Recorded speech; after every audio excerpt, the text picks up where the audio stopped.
Како го оценувате договорот за пријателство и добрососедство со Бугарија што се подпишува денес?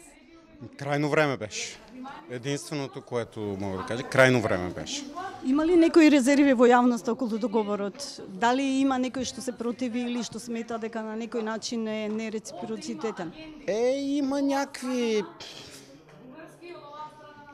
да кажем, глупави хора, които повдигнаха примерно в България защо в договора пишело, че се подпише и на македонски и така нататък, ама това са смисъл и в България има миленковци. Последно прашање, како ги оценувате фрустрациите што ги создаде договорот во Македонија? Зошто не делиме исти чувства околу овој документ?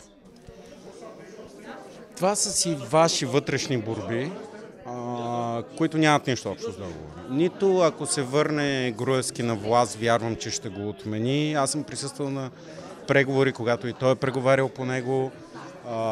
Присъствал съм на посещение на вашия президент Иванов в София, отново с тема договора.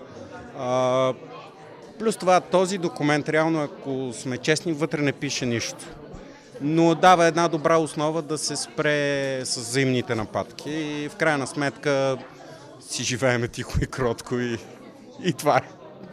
Очекувате ли договорот да ги спријатели двете земји и во која сфера очекувате да најдобро да се развиваат односи? Те, двете страни, никога не са били враждебни, че да се сприятеляват.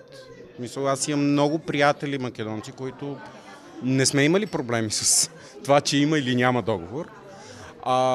Най-голямата полза и за двете държави ще е Македония да влезе в ЕС-а.